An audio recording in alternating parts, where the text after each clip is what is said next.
뉴스 시작합니다. 내일까지였던 고강도 사회적 거리 두기가 2주 더 늘어납니다.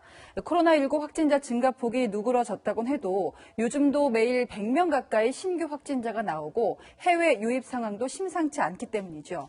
이런 가운데 정부가 하루 평균 확진자를 50명 밑으로 낮추겠다는 구체적인 목표를 잡았습니다. 또 흡연자도 코로나19 고위험군에 추가했습니다. 첫 소식 김단비 기자입니다. 코로나19 국내 확진자는 하루 만에 94명 늘어 1,156명으로 집계됐습니다. 해외 유입 사례가 32명이었고 나머지 62명은 지역사회 전파를 통해 감염된 것으로 나타났습니다. 특히 신규 확진자 중 절반 이상이 수도권 거주자들이었습니다. 경기 의정부 성모병원과 평택 와인바를 비롯해 산발적 집단 감염도 끊이지 않으면서 결국 정부가 고강도 사회적 거리 두기를 2주 연장하기로 했습니다. 하루 평균 50명 이하로 확진 환자 발생이 감소한다면 큰 부담 없이 중증 환자를 아우른 안정적인 치료가 가능합니다.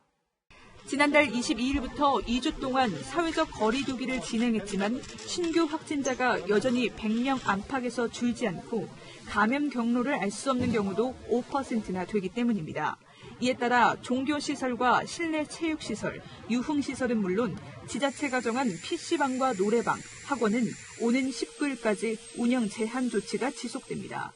시민들은 대부분 긍정적인 반응입니다.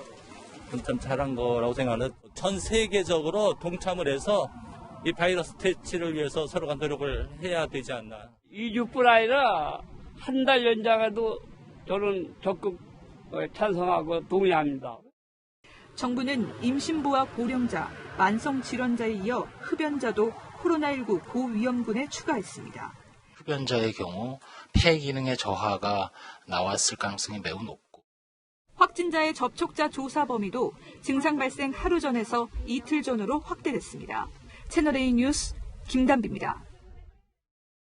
네, 이렇게 사회적 거리 두기가 2주 더 연장됐지만 집에만 콕 박혀있기에는 봄 날씨가 너무도 화창합니다. 고민 끝에 밖으로 나선 분들도 많았는데요. 남영주 기자가 주말 풍경을 돌아봤습니다. 서울의 벚꽃 명소인 석촌호수 출입로가 막혀 있습니다. 벚꽃길이 폐쇄된지 모르고 이곳을 찾은 방문객은 아쉬운 마음을 달래려 사진을 찍습니다. 좀 더 가까이 가고 싶은 건 있죠. 근데 사회적 거리두기로 모두가 이렇게 동참하고 있으니까. 서울의 벚꽃놀이 명소들이 통제되면서 시민들은 탁 트인 공원으로 몰렸습니다. 뚝섬 한강시민공원은 잔디밭에 돗자리를 깔고 삼삼오오 모여 앉은 사람들로 가득합니다. 저희 날이 좋아서 중학교 친구들이랑 오게 됐어요. 개학은 미뤄지고 집에만 머물다 지친 가족도 오랜만에 나들이에 나섰습니다.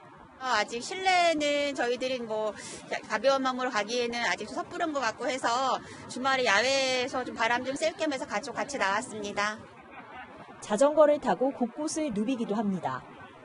평소에 코로나 때문에 맨날 집에만 있고 답답하니까 친구들과 바람도 쐴 겸 자전거 타고 왔습니다.